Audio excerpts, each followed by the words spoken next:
தாவேக ஆட்சியை கவிழ்க்க முயற்சி செய்வதாக செந்தில் பாலாஜி தம்பி அசோக்கிற்கு போலீசார் வலை வீசியிருக்கின்றனர். போனா போது பெருசுன்னு பொறுமையா சொன்ன புரியாதாடா உனக்கு?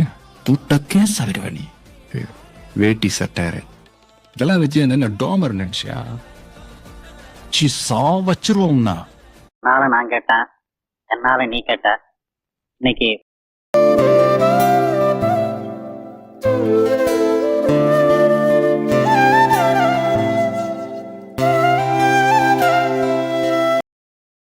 தேர்தல் எப்ப வேண்டுமானாலும் வரலாம், விரைவிலே வரலாம், ஒரு 3 மாசம் கழிச்சு வரலாம், ஒரு 6 மாசம் கழிச்சு வரலாம்.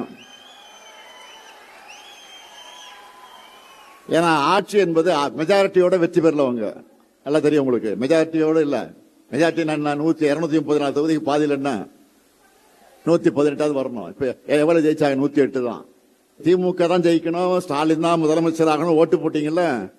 நம்மோடு இருந்த கூட்டணி கட்சி ஆதரவுல தான் இன்னைக்கு இந்த வண்டி ஓடிக்கிட்டு இருக்கு. ஓடுகிற வண்டி எங்க இப்ப நிக்க போகுதுன்னு தெரியல. எப்ப எது நடந்தாலும் நாம ரெடியா இருக்கணும்.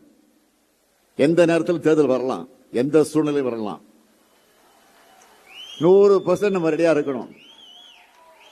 எனவே கழகத்தினுடைய வெற்றிக்கு இந்த நிமிஷத்திலிருந்த உழைக்க தொடங்குவோம், பாடுபடுவோம், பணியாற்றுவோம் என்ற உறுதி எடுக்கிற நிகழ்ச்சியாக இந்த நிகழ்ச்சியை நான் பயன்படுத்திக் கொள்ள விரும்புகிறேன்.